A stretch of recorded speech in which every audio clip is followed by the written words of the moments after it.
కూటమి ప్రభుత్వం ఎన్నికల్లో భవన నిర్మాణ కార్మికులకు ఇచ్చిన హామీ మేరకు సంక్షేమ బోర్డును పునరుద్ధరించాలని, బోర్డు నుండి కార్మికులకు రావాల్సిన బకాయి క్లెయిమ్స్ అన్నింటినీ వెంటనే చెల్లించాలని భవన నిర్మాణ కార్మిక సంఘం ఆంధ్రప్రదేశ్ రాష్ట్ర కార్యదర్శి ఆర్ నరసింహారావు డిమాండ్ చేశారు.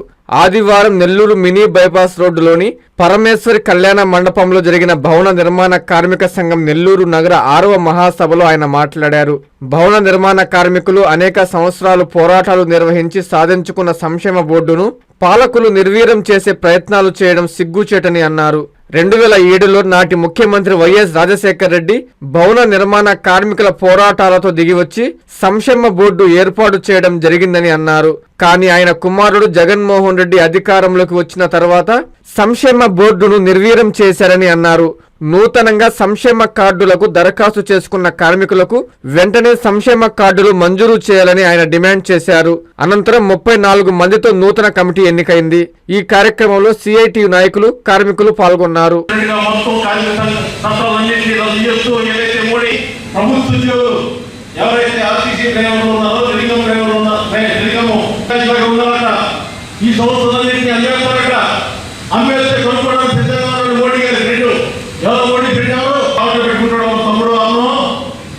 మొత్తం ఎయిర్పోర్ట్ అన్నింటిలో ఆయన కూడా ఉన్నాయి. లేకపోతే రాష్ట్ర ముఖ్యమంత్రి గారు అనుకుంటున్నారా? రాష్ట్ర ప్రభుత్వాన్ని Chennai port, Visakhapatnam port, Gangavaram port, Kakinada port, Machilipatnam port యావత్తు దేశంలో ఇప్పుడు కలవాలి టీవీలో ప్రకటన వస్తాయి, సినిమాలో ప్రకటన వస్తాయి. ప్రైవేట్ పోర్టు నుంచి కదా వచ్చేది, అమ్మాయి పోర్టు నుంచి కదా వచ్చేది. కంటైనర్లో దిగి కదా ఏంటది డ్రగ్స్ 2 కంటైనర్లు దిగి కదా. ఇదే పోర్టు ప్రభుత్వాధీనంలో ఇప్పుడు ప్రభుత్వాధీనంలో ఎవరైనా ఏమైనా రవాణా చేయవచ్చు. కాబట్టి విశాఖపట్నం ఒక విశాఖపట్నం పోర్టు కాదు, అది Chennai port, Krishnapatnam port, Visakhapatnam port, Gangavaram port, Kakinada port, Bandar port, ఒడ్డు శాస్త్రాలన్నీ సముద్రంలో 3 నెలలు ఉన్నప్పటికీ 90 రోజులు దాటింది, పోర్టు అయింది.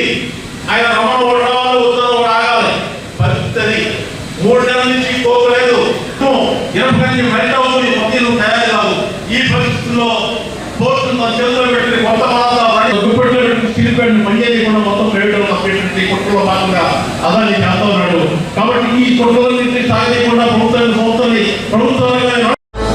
విశ్వసాయి ఎడ్యుకేషనల్ సొసైటీ వారి Vishwasai JEE topper program NIT లేదా ఐఐటిలో సీట్ సాధించడమే మీ లక్ష్యమైతే ఆ లక్ష్యాన్ని మీకు మరింత చేరువ చేస్తుంది Viswasai JEE stars elite batch. The salient features of JEE stars elite batch. కేవలం 36 మంది విద్యార్థులు కలిగిన లిమిటెడ్ బ్యాచ్ ద్వారా ప్రతి విద్యార్థి మీద ప్రత్యేకమైన శ్రద్ధ, ఎందరో విద్యార్థులని ఐఐటి ర్యాంకర్స్ గా మార్చిన మా అనుభవజ్ఞులైన ఉపాధ్యాయ బృందం, నిపుణులచే ప్రిపేర్ చేయబడిన విశ్వసాయి యూనిక్ స్టడీ మెటీరియల్ మరియు ప్రతి విద్యార్థికి ప్రత్యేకమైన doubt clearing sessions, maths, physics, కెమిస్ట్రీలలో 10,000కు పైగా ప్రాక్టీస్ ప్రాబ్లమ్స్ తో step by step salvation, quick problem solving, revision booklet, full length JEE advanced mock test. 2025-26 సంవత్సరానికి గాను విశ్వసాయి వారి జేఈఈ స్టార్స్ ఇలైట్ బ్యాచ్ లో చేరండి.